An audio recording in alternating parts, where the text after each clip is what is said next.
რაც დავიდით, იმაზეც ვაკეთებ და იმაზე მოკლედ დროში. შეიძლება მართლაც ევროპაც გავავოცოთ. Поздравляю весь личный состав. კარგი მანევრია ძალიან. დიაპოლოვაში გადაცემა და ვაშა გადაცემა თქვენთან არის. თენგიზ გოგოტიშვილთან ერთად. სპეციალური გამოშვებით. ივანაშვილმა სწორად აირჩია სამიზნე. რაღაც მომენტში მიხვდა, რომ ქართული პარტიები მისი კონკურენტები აღარ არიან, ამიტომ ახლა მთელი ყურადღება და მთელი აგრესია უნდა გადაიტანოს მედიასა და საზოგადოებრივ ორგანიზაციაზე. გახსოვთ თქვენ, რომ პირველი ვინ შემოიტანა ეგრეთ წოდებული რუსული კანონი იყო ხალხის ზალა, ეგრეთ წოდებული ხალხის ზალა. შემდეგ ეს კანონი კი გაიწვიეს, მაგრამ შემოიტანეს უკვე ქართული ოცნების სახელით და უკან აღარასდროს წაიღეს. თუმცა ქართულმა ოცნებამაც რაღაც მომენტში გადაწყვიტა, ძალიან არ მომწონს, რომ ამ კანონს რუსულს უწოდებთო, ამიტომ მე ავიღებ და ამერიკულ კანონს დაგიწესებთო. მართლა აიღეს თარგმნეს ეგრეთ წოდებული ფარა, ამერიკული კანონი და დააკანონეს საქართველოში. ახლა თუ კი რაიმე პრეტენზია გექნებათ სამოქალაქო ორგანიზაციებისა და მედიის ან სამოქალაქო საზოგადოების სახელით, თითქოს ეს პრეტენზიები ჯერ ამერიკას უნდა წაუყენოთ. მაგრამ არც ასეა საქმე. ეს საკითხი შეისწავლა სოციალური სამართლიანობის ცენტრის დამფუძნებელმა და დირექტორმა, თამთა მიქელაძემ და დღეს ის ჩვენი სტუმარია. თამთა, გამარჯობა. თქვენმა ორგანიზაციამ გამოაქვეყნა ძალიან საინტერესო ანგარიში, რომლის მიხედვითაც ის ფარა, ქართული ფარა, რომელიც თითქოს ამერიკული კანონიდან არის გადმოთარგმნილი, თლათ ამერიკული კანონი არ გამოდის. ესე იგი, ქართული ოცნება გვატყუებს რაღაცას, ან არ ვიცი, რაჟდენ კუპრაშვილი თუ მისი ანტიკორუფციული ბიურო თუ რაღაცა ქვია, ისინი გვატყუებენ რაღაცას. მოკლედ, ქართული დემოკრატია, თლათ ამერიკული დემოკრატია არ გამოდის, ასეა? ის განმარტებები, რომელიც რაჟდან კუპრაშვილმა გააკეთა ამ კანონის ტესტებთან და ბუნებასთან დაკავშირებით, შეიძლება ითქვას, რომ ეს არის ამ ამერიკული კანონის რუსულად გამოყენების ინტერესი და საბოლოოდ ის მაინც რუსულ კანონი შეიძლება იყოს. კონკრეტულად რა საფრთხეს ხედავთ? რისთვის შეიძლება დასაჯონ თქვენი ორგანიზაცია ან თქვენნაირი ორგანიზაცია? ბატონი რაჟდენ კუპრაშვილისგან საჯარო შეხვედრაზე მოვისმინეთ, რომ საგრანტო შეთანხმებები თავისთავად უკვე კონტროლის ფორმა, ანუ თხორ ორგანიზაციებთან და რომ ნებისმიერ საჯარო საქმიანობა, თქვათ ეს არის 2-ზე მეტი ადამიანისთვის იმეილის გაგზავნა, Facebook პოსტის დაწერა, აქციაში მონაწილეობა, ან სხვა ნებისმიერი საქმიანობა, რაც საჯარო პოლიტიკაზე ან საზოგადოებაზე ახდენს გავლენას, შეიძლება პოლიტიკურ საქმიანობად მივიჩნიოთ. პუნქტობრივად რომ გავყვეთ. ქართული ოცნება გვეუბნება და თქვენც არ უარყოფთ, რომ ეს ტექსტი არის ამერიკული კანონიდან ნათარგმნი. აბა სად იწყება პრობლემა? რატო არის მაშინ პრობლემა? პრობლემა თვითონ კანონია თუ პრობლემა ის რაღაც კანონქვემდებარე აქტები, რომელიც მერე ქართულმა ოცნებამ თუ რაჟდენ კუპრაშვილმა დაურთო ამ ყველაფერს? კანონის ტექსტი მართლაც გადამოთარგმნეს, მაგრამ მერე იყო მიღებული კანონქვემდებარე აქტები და უკვე ბრძანებას აქვს პრობლემები აშკარა შეუსაბამობის. ხო, მაგალითად ესეთი არის, თქვა დაკავშირებული პირების განმარტება, რომელსაც ჩვენს ვერსიაში გაუჩნდა მაგალითად კონსულტანტის პოზიცია, რაც ამერიკულში არ არის და ასევე სხვა პირები, რამაც დაკავშირებული პირების ძალიან ფართე განმარტების შესაძლებლობა მისცა. და განსხვავებული ინტერპრეტაციის შედეგი იქნება კანონის განსხვავებული აღსრულება. ანუ ეს აქცევს ზუსტად ამ კანონს რუსულად. კანონის აღსრულების მექანიზმები, რომელიც ჩვენს რეალობაში ბრძანებით თავად ანტიკორუფციულმა ბიურომ, ხო, ადმინისტრაციული ინსპექტორების ფარგლებში პრაქტიკულად სისხლის სამართლებრივი მექანიზმები მიანიჭა საკუთარ თავს, ანუ შეიძლება ითქვას, რომ რაჟდენ კუპრაშვილმა საკუთარ თავს იმაზე მეტი უფლებამოსილებები მისცა, ვიდრე თქვათ იგივე ამერიკულ პრაქტიკაში ჩვენ გვხვდება და მას აქვს ძალიან ფართე მექანიზმები, მაგალითად ყადაღის დაგდების, საქმიანობის შეწყვეტის, სასამართლოში გამოკითხვის, უსაზღვრო რაოდენობის ინფორმაციის ამოღების და ასე შემდეგ, რაც რა თქმა უნდა ძალიან მძიმეა.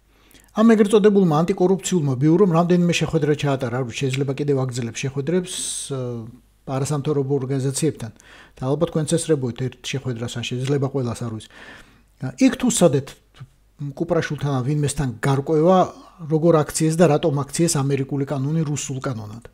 კი ის ძალიან აგრესიულად გვემუქრებოდა შეხვედრების დროს, რომ ყველა მექანიზმი აქვს, რომელიც ძალიან მკაცრად გამოიყენებს ამ კანონს და ხო ნამდვილად სადამსჯელო ინსტიტუტად წარმოადგინა საკუთარი თავი, რომელიც სიტყვის და გამოხატვის თავისუფლებას, გაერთიანების თავისუფლებაში ძალიან ადვილად შემოიჭრება და ბუნებრივია რომ პირობებშიც დამოუკიდებელი სასამართლო ხელისუფლება არ გვაქვს და რაც ყველაზე მძიმეა ფარას შემთხვევაში ის ითვალისწინებს სისხლის სამართლებრივ პასუხისმგებლობას, მათ შორის 5 წლის ვადით პატიმრობას ან ჯარიმას 10,000 ლარის ოდენობით, ბუნებრივია რომ მისი ზეწოლის ხარისხი, ხო წნეხი, რომელიც ამ კანონიდან მოდის სამოქალაქო საზოგადოებაზე, გაცილებით მაღალია.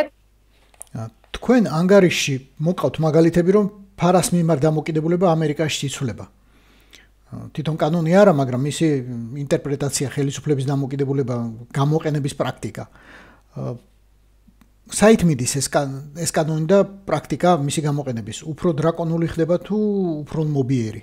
საინტერესო იყო ის, რომ როდესაც პირველი უფლებამოსილების ვადა ჰქონდა ტრამპს, მან დაიწყო ერთ-ერთი გარემოსდამცველი ორგანიზაციის წინააღმდეგ ფარათი გათვალისწინებული პროცედურები, თუმცა საბოლოოდ ეს პროცედურა გაჩერდა საკანონმდებლო ორგანოს დონეზე და წინ ვეღარ წავიდა და ახლა როცა მის მეორე უფლებამოსილების ვადა იწყება და არსებობდა შიში, რომ მას ფარა შეეძლო იდეოლოგიური მოწინააღმდეგეების წინააღმდეგ გამოეყენებინა პრობლემურად, თუმცა ძალიან მალევე პროკურორმა გამოაცხადა, რომ პირიქით იცვლება ფარას გამოყენების ლოგიკა და აქ აქცენტი სისხლის სამართლებრივ მექანიზმებზე მეტად, თუმცა ადმინისტრაციულ სამართლებრივ მექანიზმებზე გაკეთდეს და სისხლის სამართლებრივი დევნა დაიწყოს მხოლოდ იმ შემთხვევაში, როცა კონკრეტული ჯგუფების საქმიანობა ტრადიციული გაგებით შპიონაჟს უკავშირდება. ამიტომ მისი უფლებამოსილების მეორე ვადაში ტრამპმა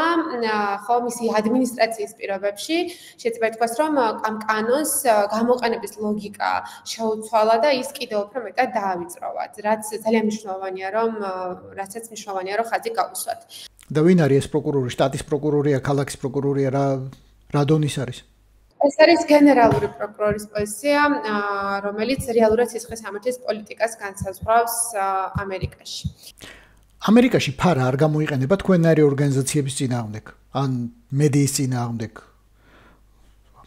თითქმის 1 საუკუნეა ეს კანონი არსებობს და არ ჩაურთავთ არასოდეს მასში, არ ვიცი, რაღაც ორგანიზაციები, მედია, რომელიც არ მოსწონდა ტრამპს, ბუშს, რომელიმე ბუშს, რეიგანს, არ ვიცი, ეიზენჰაუერს, ვინმეს. საინტერესოა ისიც, რომ თუ ჩვენ შევხედავთ მაგალითად 23 წლის ბოლოს მონაცემებს, ეს არის ყველაზე განახლებული მონაცემი, რაც ჩვენ გვაქვს, ფარას ფარგლებში რეგისტრირებული არაკომერციული ორგანიზაციების რიცხვი 5%-ზე ნაკლები იყო.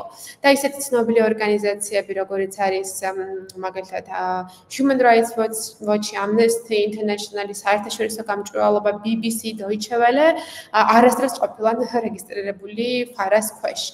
შესაბამისად უნდა ითქვას, რომ მიუხედავად იმისა, რომ ეს კანონი ნამდვილად ხარვეზიანია და მას არაერთი კრიტიკა მიუღია ამერიკაში უფლებადამცველებისგან თუ საერთაშორისო უფლებადამცველი ორგანიზაციებისგან, მისი გამოყენება არის ძალიან ვიწრო, ლიმიტირებული, ძირითადად მტრულ სახელმწიფოებებთან დაკავშირებულ ორგანიზაციებზე ორიენტირებული და ის ფართად არ გამოიყენება სამოქალაქო საზოგადოების გასაჩუმებლად, მათთვის აგენტის იარლიყის მისაწევებლად და ასე შემდეგ. და რას ნიშნავს ლიმიტირებულია? რამდენად ლიმიტირებულია?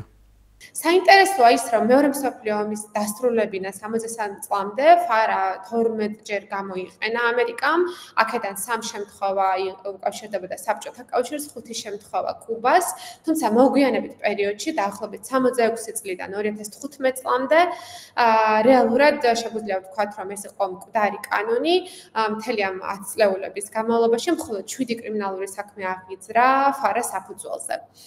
ეხლა ვეცდები ეშმაკის ადვოკატი ვიყო. რომელიმე ორგანიზაცია, რომელსაც აქვს რამე პროექტი ქვეყნის გარედან ფინანსირებული ამერიკაში. რომ დადგეს კაპიტოლიუმის წინ და მოითხოვოს რაღაც კანონის გადახედვა, ან რაღაც პრაქტიკის შეცვლა. იმ ორგანიზაციას არ დახურავენ, არ დაუყადაღებენ ანგარიშებს, არ დაიჭერენ? ახლა როცა ტრამპი აი მიდგომებს ცვლის და საერთოდ სისხლისამართლებრივ მექანიზმებიდან ადმინისტრაციულ მექანიზმებში უნდა ამ კანონის კონვერტირება, მე ვფიქრობ, რომ ამის მიზანი, მათ შორის, უბრალოდ ამის კონტექსტი მათ შორის ის არის, რომ ამერიკა ძალიან კარგად ხვდება ეს კანონი სხვადასხვა ავტოკრატიებმა როგორ გამოიყენეს ამერიკული კანონის სახელით ადგილზე დემოკრატიის მოსაკლავად და მგონია რომ ეს არის ერთ-ერთი არგუმენტი რის გამოც უფრო საპირისპიროდ ჩვენ დავინახეთ რომ ფარას ტიპის კანონები მთელ რიგ სხვა ქვეყნებში იქნა მიღებული როგორც ამერიკული კანონი და მერე ეს კანონი სწორედ იარაღად იყო გამოყენებული იქ სამოქალაქო საზოგადოების გასანადგურებლად მაგალითად ასეთი კლასიკური მაგალითია ნიკარაგუა ხო სადაც ამ კანონის მიღებიდან მალევე 3000-ზე მეტი სამოქალაქო ორგანიზაცია დაიხურა. რამდენიმე დღის წინ შალვა პაპუაშვილი ჟენევაში იყო რაღაც შეხვედრაზე და იქ დასავლეთი ისევ დაადანაშაულა რომ მათი ფულით და თქვენნაირების ხელით საქართველოში ისევ გადატრიალებები ხდება.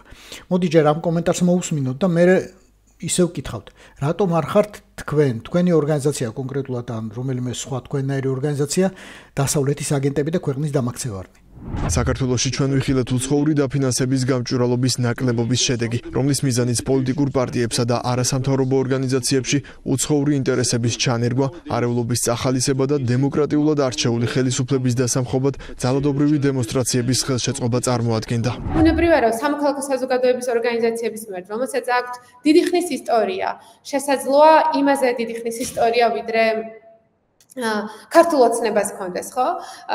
მათი ძალაუფლებაში ყოფნის ან პარტიის ისტორია, რომლებიც უფლებებისთვის იბრძოდნენ შევარდნაძის მმართველობის დროს, სააკაშვილის მმართველობის დროს და ასე შემდეგ, რომელსაც აქვს საკუთარი საწესდებო მიზნები, იდეოლოგიები, სტრატეგიული ამოცანები, პრიორიტეტები და მრავალი დაფინანსების წყარო, ხო?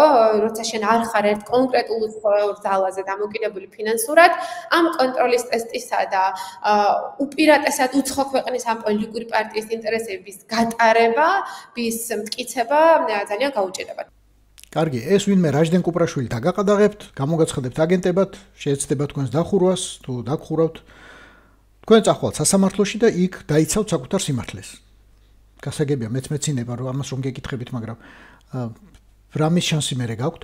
ინსტიტუციური გარანტიები, რომელიც ამერიკაში არსებობს დამოუკიდებელი სასამართლო ხელისუფლების სახით, საქართველოში ეს არ აქვს და ეს, რა თქმა უნდა, ძალიან მძიმე პრობლემაა. დამოუკიდებელი სამოქალაქო საზოგადოების ორგანიზაციების მიმართ, რომელსაც ისტორია აქვს, იდეოლოგია აქვს, საწესდებო მიზნები აქვს, საკუთარი პრიორიტეტები აქვს, გუნდები მუშაობენ წლების განმავლობაში, ხო? ძალიან რთულია, რომ თუნდაც ადვოკატირების პირობებში, როცა შენ კონკრეტულ იდეებს ემხრობი, მაგალითად, ადვოკატირებში შევპირთა უფლებების უკეთესად დაცვას, დევნილთა განსახლების პროცესის დაჩქარებას, გამოსახლების სტანდარტების გაუმჯობესებას, რომ ადამიანებს ისე არ მოექცე, როგორც საქართველოში ექცევიან. ხო, თუ შენ ამ პროცესებს აღასრულებ როგორც დამოუკიდებელი ორგანიზაცია, მიუხედავად იმისა, რომ შენ შეიძლება უცხოური დონორისგან ფინანსდებოდე, ხო? ეს თავისთავად ფარაში შენ არ გაქცევს, როცა შენი საწესდებო დამოუკიდებელი მიზნებიდან ამოდიხარ და პირდაპირ და უშუალო კონტროლისა და მითათებების და უცხოური ძალის უპირატესი ინტერესით საქმიანობას სახელმწიფო ვერ დაგიმტკიცებს. ხო, თუმცა რა თქმა უნდა, ქართულ რეალობაში არსებობს ძალიან მაღალი რისკი, რომ ანტიკორუფციული ბიურო აი ამ ნიუანსურ სტანდარტებს კონტროლის არ გაყვება და თვითნებურად ორგანიზაციები საჯაროდ პოზიციონირებენ, ხო, ცვლილებებისთვის მუშაობენ ქვეყანაში, სწორედ ფარას ქვეშ უცხო აგენტებად მონიშნავენ. ვითარება რეალურად ძალიან სერიოზულია და სხვა რა მექანიზმი გრჩებათ ამის შემდეგ. პროტესტის რა მექანიზმი, წინააღმდეგობის რა მექანიზმი, საკუთარი სიმართლის დამტკიცების რა მექანიზმია? პირველი რუსული კანონის შემთხვევაში სამოქალაქო საზოგადოების უმრავლესობა მზად იყო, არ დარეგისტრირებული იყო და ჯარი მას გარკვეულწილად გამკლავებოდა, არა მის რესურსებით, არამედ ძირითადად საზოგადოებრივი სოლიდარობით და ხო, ეს სათემო მობილიზაციით, ამ ჯარიმის თანხების ახლა როცა სისხლისამართლებრივი პასუხისმგებლობა, ეს სისხლისამართლებრივი პასუხისმგებლობა შეიძლება მათ შორის ორგანიზაციის თანამშრომლებს ან დაკავშირებულ პირებს დააკისრონ, ეს ბუნებრივია, რომ პარალიზების ეფექტს უქმნის სამოქალაქო საზოგადოებას და შეიძლება ითქვას, რომ ამ კანონის მიღების შემდეგ ძალიან ბევრმა სამოქალაქო საზოგადოების ორგანიზაციამ მუშაობა შეაჩერა, ან საერთოდ შეწყვიტა, იმიტომ რომ არავის უნდოდა სისხლისამართლებრივი რისკების წინაშე საკუთარი გუნდის დაყენება. პუტინი უკვე მგონი 15 წელია პირველი დღიდან ყოველ შემთხვევაში ამტკიცებს, რომ მთელი ეს ინოაგენტების ეგრეთ წოდებული კანონმდებლობა, რომელიც რუსეთშია ამოქმედებული, ამერიკული ფარადან იღებს საწყის. და თუ ვიდმეს რამე პრეტენზია აქვს, სწორედ ამერიკულს ფარას უნდა უჩივლოს და იმავე ამბობს კოცი. რა გაგებით, ხო? სწორედ იმ გაგებით, რომ სწორედ ამგვარი კანონებით დაიწყო რუსეთში სამოქალაქო საზოგადოების განადგურება და მე ეს ჩვენს რეგიონში გახდა ტენდენცია და ალბათ არ არის შემთხვევითი, რომ რუსეთი მათ სატელიტ მთავრობებს სხვადასხვა დროს ხო თხოვდა რუსული კანონების მიღებას და აყენებდნენ ამ საკითხს მოლდოვაშიც, სომხეთშიც, შუა აზიაშიც, თუნდაც აფხაზეთშიც, ხო? ანუ იქ სადაც სახელმწიფოები, მთავრობები რუსული გავლენის ქვეშ არიან, რუსეთის ძალიან მნიშვნელოვანი მოთხოვნა სამოქალაქო საზოგადოების ორგანიზაციების, მედია ორგანიზაციების დარეგულირება ამგვარი კანონებით, მათი სტიგმატიზება, დელეგიტიმაცია, ნდობის შემცირება და საბოლოოდ ფინანსური განადგურება, ხო, იმიტომ რომ ის ხედავს, რომ სწორედ სამოქალაქო საზოგადოების ორგანიზაციები არიან ისინი, ვინც დემოკრატიულ ადამიანის უფლებებზე დაფუძნებულ დღის წესრიგს იცავენ არნებდებიან და იბრძვიან ამ დღის წესრიგისთვის რუსეთის პერიფერიულ სამეზობლოებში. რა კი უცხო პლანეტიდან არ ვარ ჩამოფრენილები, ვიცით რომ ბორის ივანაშვილი საქართველოში აკონტროლებს როგორც კანონების მიღებას, ისე კანონების აღსრულებას და სასამართლო სისტემას, მთლიანად სადამსჯელო სისტემას. აბა რა მეთოდი რჩება თქვენთვის, თქვენნაირებისთვის? კიდევ სად შეიძლება მიაღწიოთ სამართალს? ფარას კანონი, ისევე როგორც ბრძანების ცალკეული დებულებები, გასაჩივრებულია საკონსტიტუციო სასამართლოში, საქართველოს ახალგაზრდა იურისტთა ასოციაციის მიერ. ჩვენ ამ ეტაპზე ვამზადებთ სტრასბურგში განაცხადს, თქვენ იცით, რომ ანტიკორუფციულმა ბიურომ 8 ორგანიზაციის წინააღმდეგ დაიწყო პროცედურები, მათ შორის არის სოციალური სამართლიანობის ცენტრი. პირველ ეტაპზე სასამართლოს გზით ჩვენ გვეთხოვა 2024 წლის 1 იანვრიდან 25 წლის 10 ივნისამდე ყველა ტიპის ინფორმაცია, რომელიც ჩვენ საქმიანობას უკავშირდება, მათ შორის ბენეფიციარებს, კერძო პირებს და ასე შემდეგ. ჩვენ უკვე დავიწყეთ სარჩელისთვის მომზადება და ზაფხულის ბოლომდე წარვადგენთ სტრასბურგის სასამართლოში განაცხადს, სადაც მათ შორის ვიდავებთ არა მარტო ამ პროცედურის შეუსაბამობაზე ადამიანის უფლებების სტანდარტებთან, არამედ ფარასთან დაკავშირებულ პრობლემებს, რაც კანონში გვხვდება და რაც ანტიკორუფციულ ბიუროს აძლევს ფართე თვითნებურ რეპრესიულ უფლებამოსილებებს ჩაერიოს ავტონომიური ორგანიზაციების შიდა საქმეებში და მათ წინააღმდეგ გამოიყენოს რეპრესიული მექანიზმები. დიდი მადლობა თამთა, ეს მართლა ძალიან მნიშვნელოვანია. რა ვიცი, არ მიყვარს ხმა მაღალი ლაპარაკი, მაგრამ გადაუჭარბებლად ალბათ ერთ-ერთი უკანასკნელი ბრძოლა ევროპული საქართველოს. დიდი მადლობა და წარმატებები თქვენს და ჩვენს.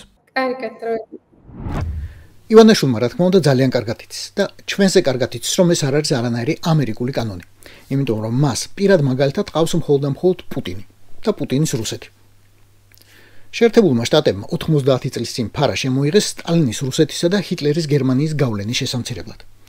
დღეს კი ივანაშვილი აპირებს საქართველოში სამოქალაქო სექტორი და მედია სწორედ ამერიკული კანონის სახელით დასაჯოს. ეს იყო ვაშე გადაცემა, სპეციალური გამოშვება თენგიზ გოგუტიშვილთან ერთად. გვიყურეთ, გამოგვიწერეთ და მოგვიწონეთ. Facebook-ზე, YouTube-ზე, Instagram-სა და TikTok-ზე. რაც დავიდით, იმაზეც ვაკეთებ და იმაზე მოკლედ დროში. შეიძლება მართლაც ევროპაც გავავოცოთ. Поздравляю весь личный состав. კარგი მანევრია ძალიან. Я помню, очень гадаться надо.